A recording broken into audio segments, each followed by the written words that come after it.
Welcome to the Deep Dive.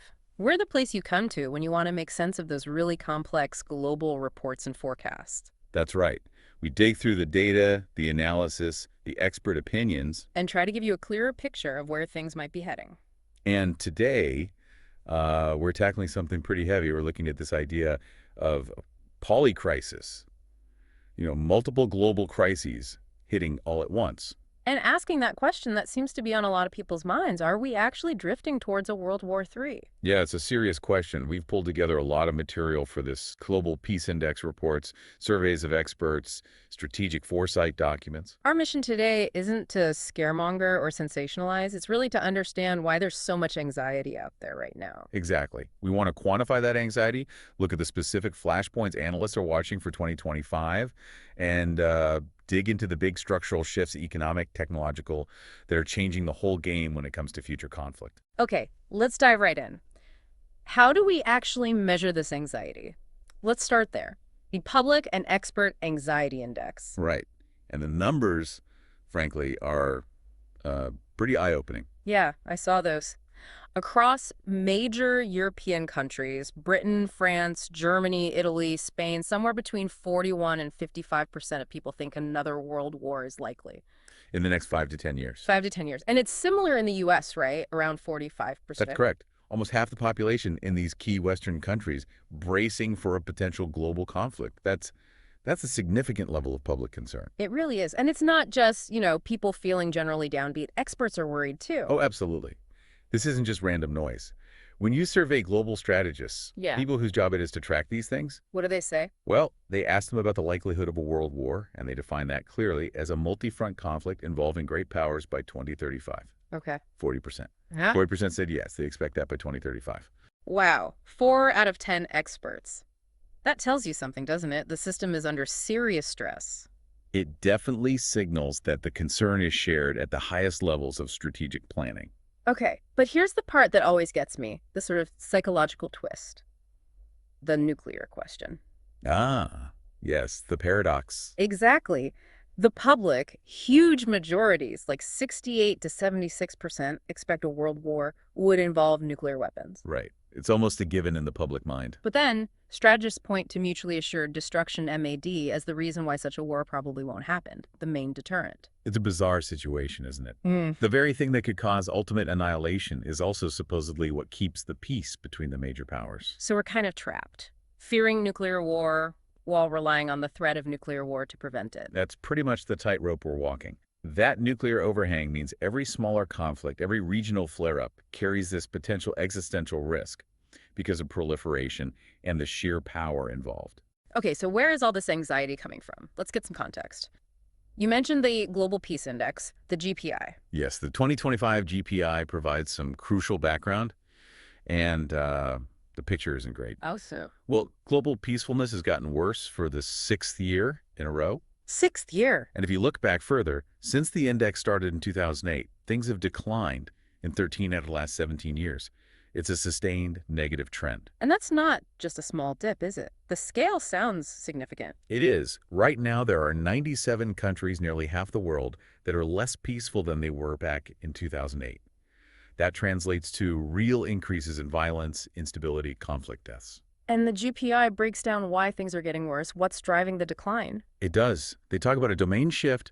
The deterioration isn't uniform. It's concentrated in specific areas. Which areas? 2 main domains stand out: ongoing conflict and militarization. Okay, ongoing conflict seems obvious. More wars, more fighting. Sadly, yes.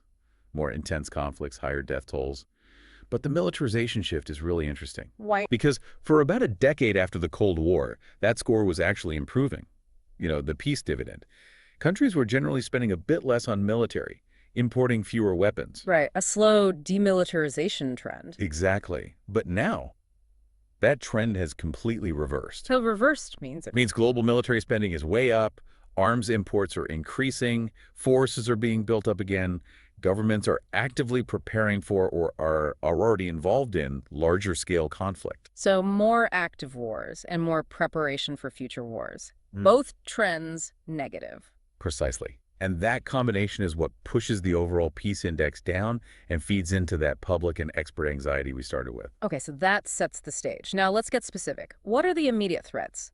The tier I concerns for 2025 that the sources are flagging. Right. The absolute number one concern the play strategists are watching most closely is the Middle East. Still the Middle East. It feels like it's always the Middle East. It often is. But the current combination of factors is seen as particularly dangerous right now. Further deterioration there is the leading worry for 2025. What are the specific pathways to, well, things getting even worse? There are several, and they're all tangled together. First, the Israel-Hamas war in Gaza just grinding on, maybe escalating further. Okay. Second, a serious increase in clashes and general instability in the West Bank. That's simmering. Right. Third, and this is a big one, the potential for direct open conflict between Iran and Israel, not just through proxies. Direct state-on-state conflict. That would be huge. Massive implications. And then fourth, the ongoing lower-level fighting between Israel and Hezbollah on the Lebanese border. What's the risk there?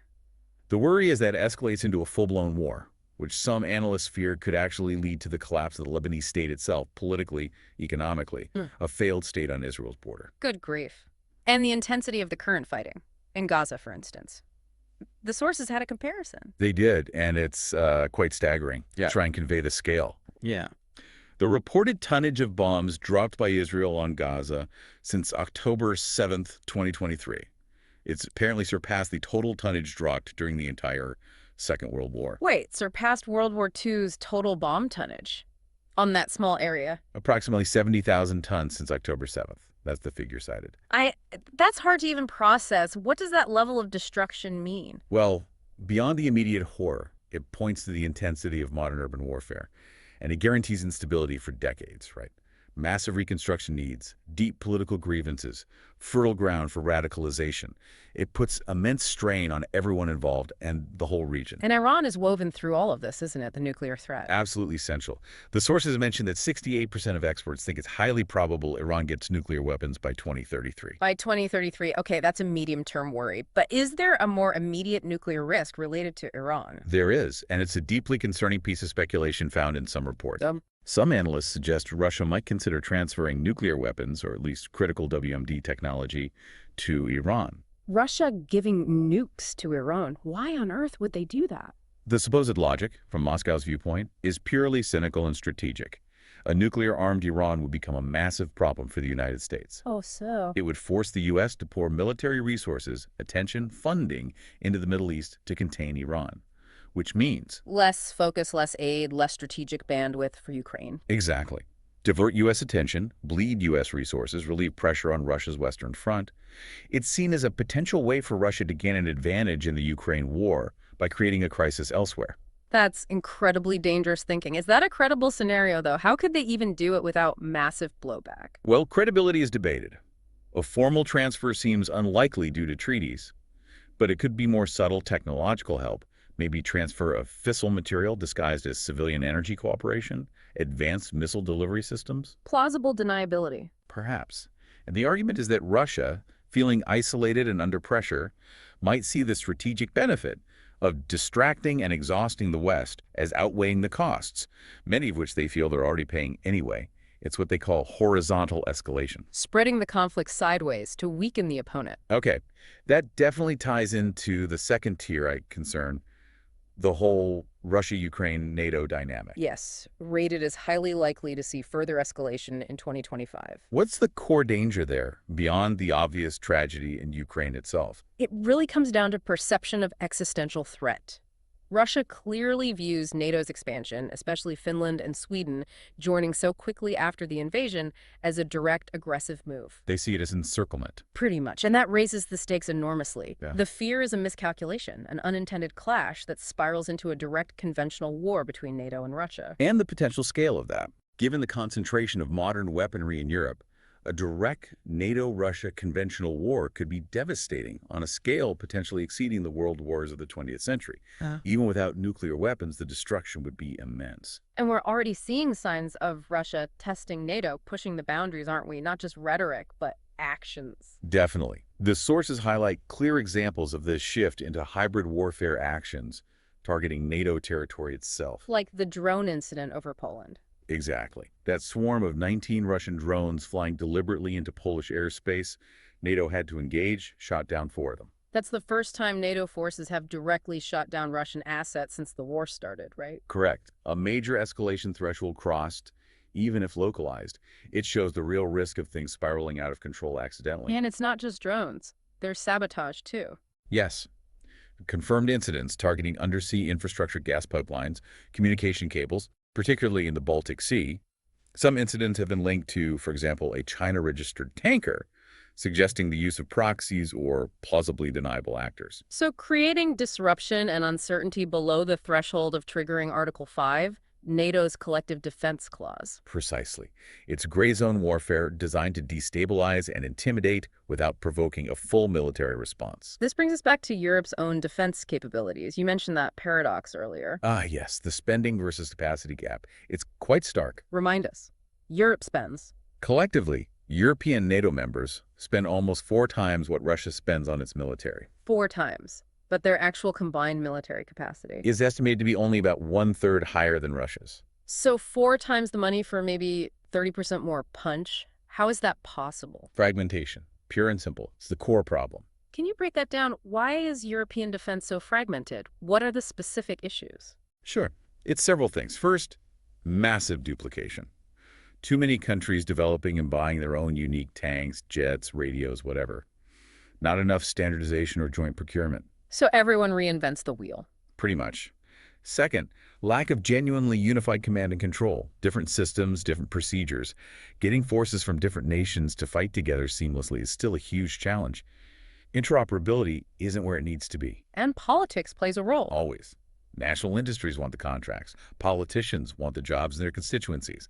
So defense spending often prioritizes domestic industrial policy over collective strategic effectiveness. And now, as European governments are shifting huge sums away from things like healthcare and education towards defense. That creates social tension, right? People Oh. start asking questions, especially if they feel the money isn't being spent efficiently. That internal pressure can become another vulnerability for European stability. Okay, let's shift focus now. Third tier, I concern. Asia Pacific, China, Taiwan. Yes, China-related issues, specifically Taiwan, and potential clashes in the South China Sea, are also Tier I concerns. Though, interestingly, analysts judge them as only moderately likely to boil over in 2025. The risk is seen as high, but perhaps not immediate this year. But the long-term view on Taiwan is pretty bleak, isn't it? Very much so. The consensus figure cited is stark. 70% of global strategists believe China will attempt to forcibly reunify with Taiwan within the next 10 years. 70%. So it's seen as a matter of when, not if, for many experts. That seems to be the prevailing view. It's moved from a theoretical risk to a core planning assumption for many defense ministries. And the timing. Is there a connection to the other crises we've discussed? Absolutely. Strategists point to a window of opportunity risk, Meaning? meaning if the U.S. gets deeply bogged down in a major conflict elsewhere, say a war with Iran escalating across the Middle East. Tying up naval assets, air power, logistics, political attention. China might see that as the ideal moment to make its move on Taiwan. The calculation would be that the U.S. simply cannot fight 2 major wars simultaneously in 2 different oceans. The bandwidth, the resources just wouldn't be there. Which leads to thinking about what a U.S.-China conflict would actually look like. The sources suggest it wouldn't be quick. No, the consensus is that any U.S.-China conflict, even if it stays conventional, would likely be protracted, incredibly costly economically, and constantly shattered by the risk of nuclear escalation. Why protracted? What makes it different? It comes down significantly to China's military doctrine and capabilities, particularly its focus on anti-accessory denial, or A2AD. Right, A2AD. Can you quickly explain that for our listeners? What does it involve? Sure. A2AD is basically a strategy using a dense network of sensors, long-range precision missiles, anti-ship ballistic missiles, cruise missile submarines, and cyber capabilities, all designed to make it incredibly dangerous and costly for an enemy force, specifically U.S. carrier groups and forward-deployed air assets, to operate anywhere near China's coast or within the first island chain. So it's about keeping the U.S. military at arm's length. Exactly. China doesn't necessarily need to defeat the U.S. Navy in a head-on battle. It just needs to make the cost of intervention prohibitively high, inflict enough damage, sink enough ships, shoot down enough planes that the U.S. loses the political will or the material capacity to sustain the fight far from its own shores. Turning it into a long, grinding war of attrition rather than a quick, decisive campaign. Precisely.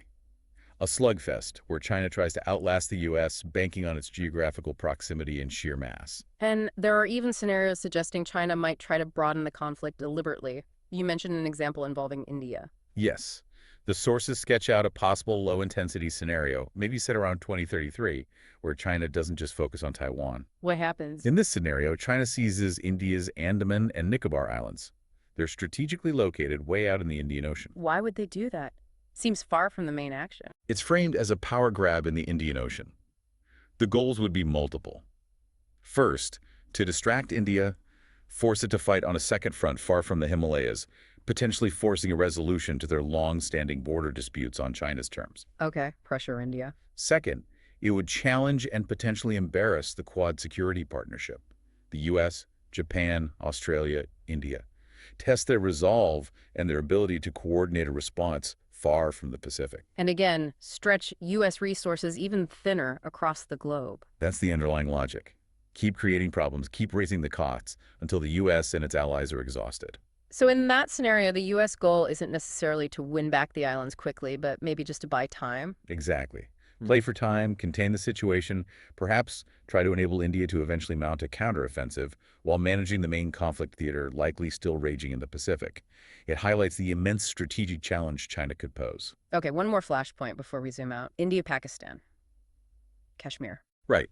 This one has seen a significant jump in assessed risk recently, moving from what analysts considered a Tier 3 concern up to Tier 2. What triggered that reassessment? Was there a specific incident modeled for 2025? Yes, the sources outline a potential 2025 escalation sequence.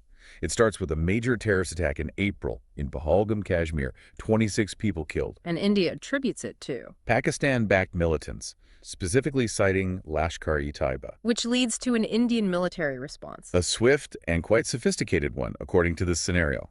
On May 7th, India launches Operation Sindoor. What does that involve? It involved cross-border strikes into Pakistan-administered Kashmir and also into Pakistan's Punjab province, targeting militant training camps.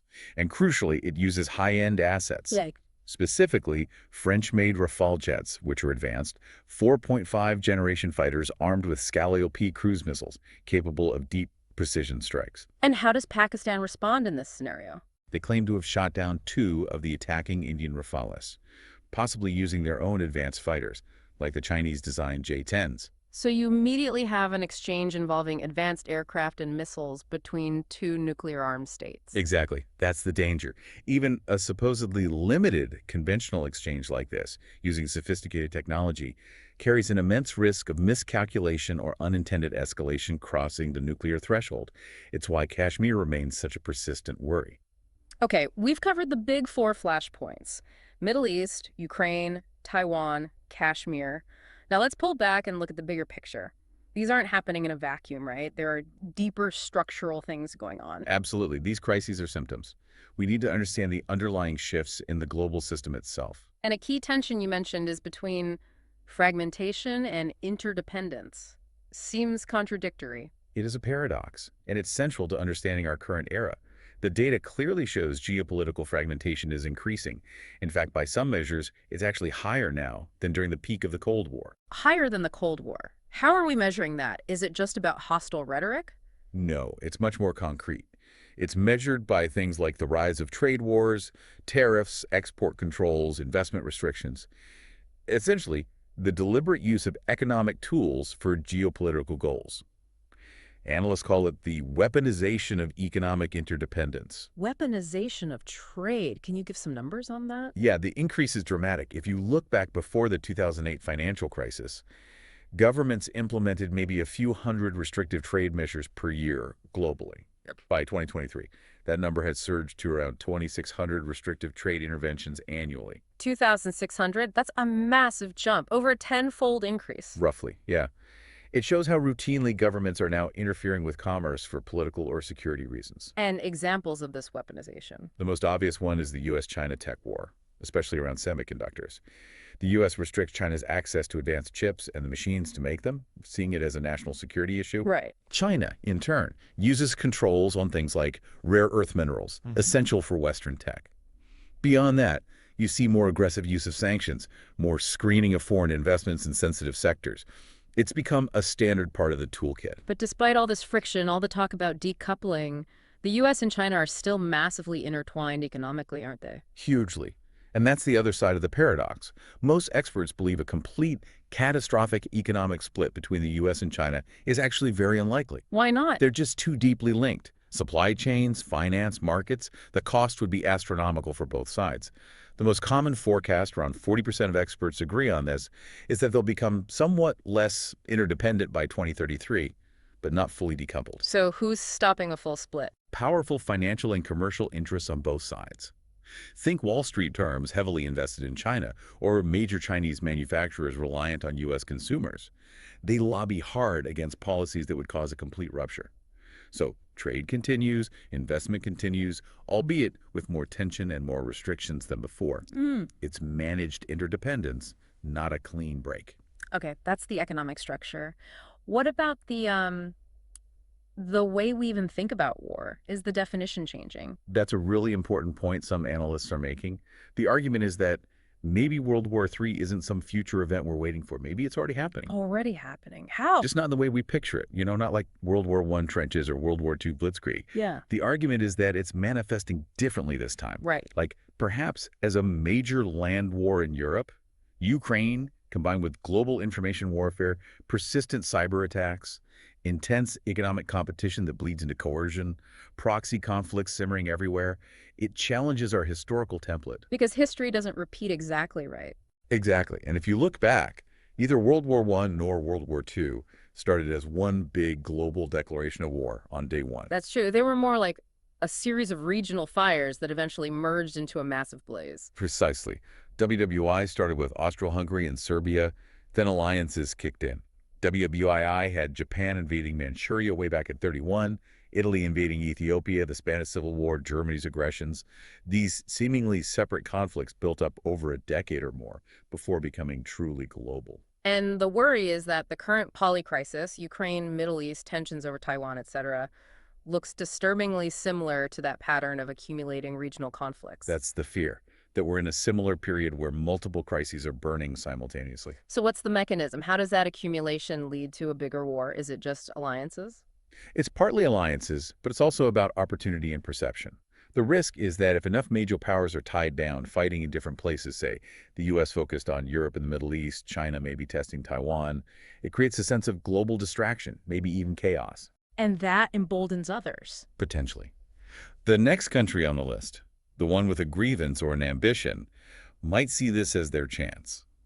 Think, for example, North Korea deciding this is the perfect moment to attack South Korea, believing the U.S. and its allies are too stretched to respond effectively. So it's not necessarily one single trigger, but a critical mass of simultaneous conflicts that overwhelms the system and lowers the barrier for others to act. That's the escalation spiral scenario that worries strategists. An accumulation of regional wars that effectively becomes a world war, even without a formal starting gun. Which brings us back, inevitably, to the nuclear question. If we want to avoid that catastrophic outcome, the big powers, especially the US and China, need to manage this risk better, right? Absolutely. The sources stress that the U.S. and China cannot afford to wait for their own version of the 1962 Cuban Missile Crisis, that near-death experience, before getting serious about nuclear risk reduction. So what's the model? How did the US and Soviets manage it during the Cold War? Well, it took time, and it wasn't smooth, but eventually they developed mechanisms. Détente in the 1970s, under Nixon and Kissinger, was a key phase. It involved dialogue, recognizing mutual interest despite ideological hostility. And arms control treaties came later. Yes, agreements like SALT and START. And interestingly, part of the driver for those wasn't just fear, but also the sheer cost of the arms race. Both sides eventually realized the economic strain was becoming unsustainable. Ah, the economic pressure. So could China's current military buildup, which is very expensive, eventually create a similar pressure for them to negotiate? That's the paradoxical hope expressed in some analyses. China is clearly aiming for strategic nuclear parity, not just having some nukes, but a large, diverse, survivable arsenal comparable to the US and Russia. Which sounds terrifying now. It does, as it fuels the current arms race.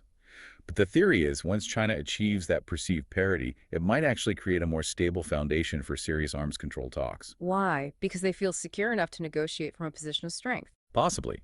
The initial focus wouldn't likely be on reducing numbers, but on crisis management. Things like hotlines, transparency measures, agreements on preventing accidental launches, rules of the road for military encounters, especially at sea and in the air near China, building some guardrails to prevent stumbling into conflict. Okay, guardrails are crucial. Let's shift now to the nature of future warfare itself. Technology is changing everything. Emerging disruptive technologies, EDTs. What should we be watching? The sources point to a few key areas shaping the battlefield out to 2040. Autonomous systems are huge drones, robots, vehicles operating with minimal or no direct human control. And new kinds of weapons. Yes, novel disruptive weapons. Yeah. Think hypersonic missiles, traveling at 5 times the speed of sound or more, making them incredibly hard to intercept. And directed energy weapons, lasers, microwave weapons that can disable electronics or drones almost instantly. You mentioned drones.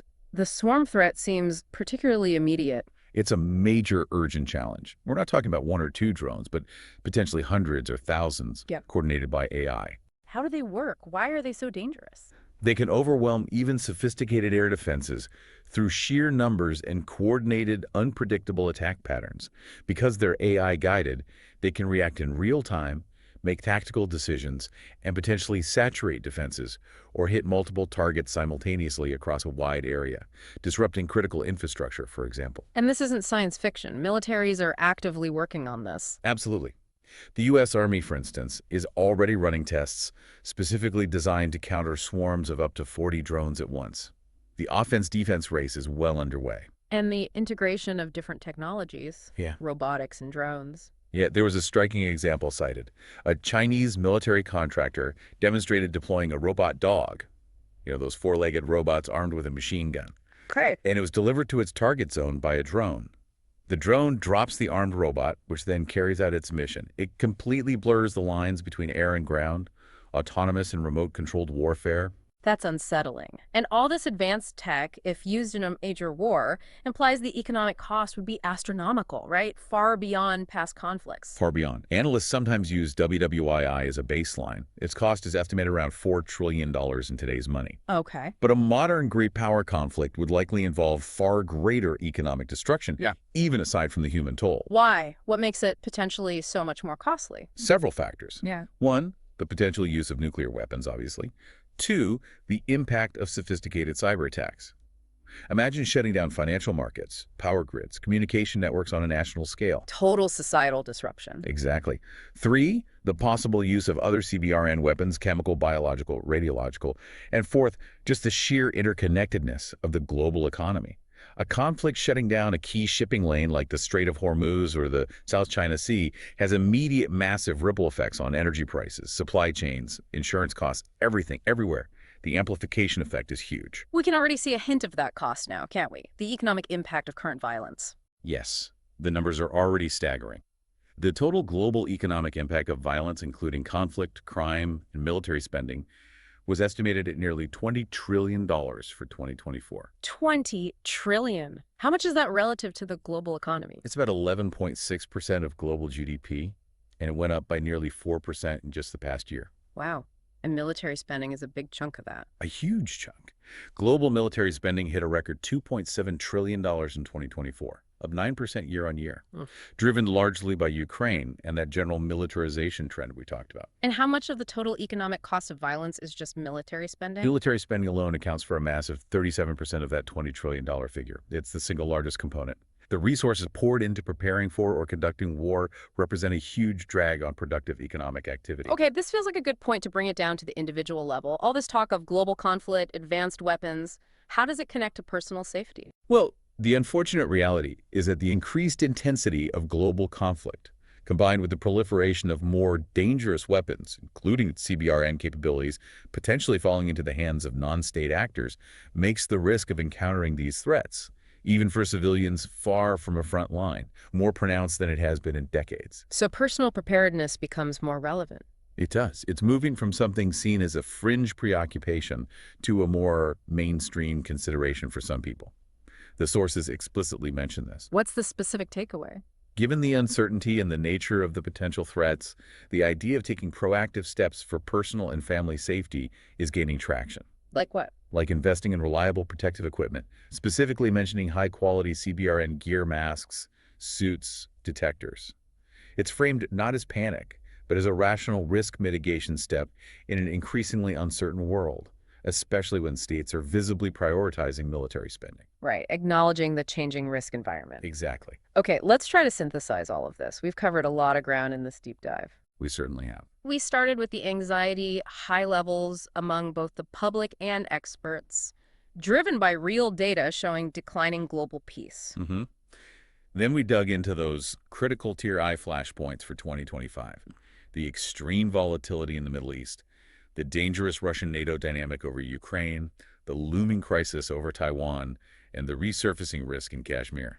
And we looked at the underlying drivers, that paradox of rising geopolitical fragmentation happening despite deep economic interdependence, the weaponization of trade. Right, and how the very definition of world war might be shifting, alongside the technologies that would make such a conflict so devastating, both humanly and economically. So what's the core takeaway, if you had to boil it down? I think it's that tension you just mentioned, the clash between the logic of globalized economics and the logic of national security competition and fragmentation. That seems to be the engine driving a lot of this instability. But there's another layer too, isn't there, looking inside countries? Yes, that's crucial. While we focus a lot on great power rivalry, the sources consistently show that many of the most violent and persistent conflicts are fundamentally driven by internal factors. Internal factors like what? Things like ethnic exclusion, political marginalization, deep social divisions. Look at places like South Sudan or the DRC with the M23 conflict. The fault lines often run along ethnic or identity lines, fueled by competition over resources and political power. And history shows how those internal fractures can explode, right? Like the Spanish Civil War becoming an international proxy war. Exactly.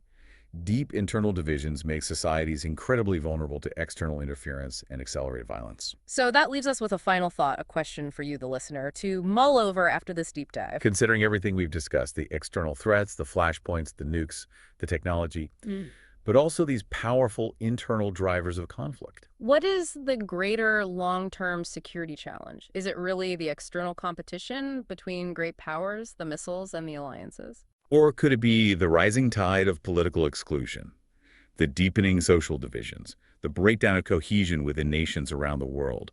Which fire poses the bigger threat in the coming decades? Something to think about as you try to navigate the complexities of the world ahead. Definitely food for thought. Thank you for joining us for the deep dive. We'll be back soon to unpack another stack of sources.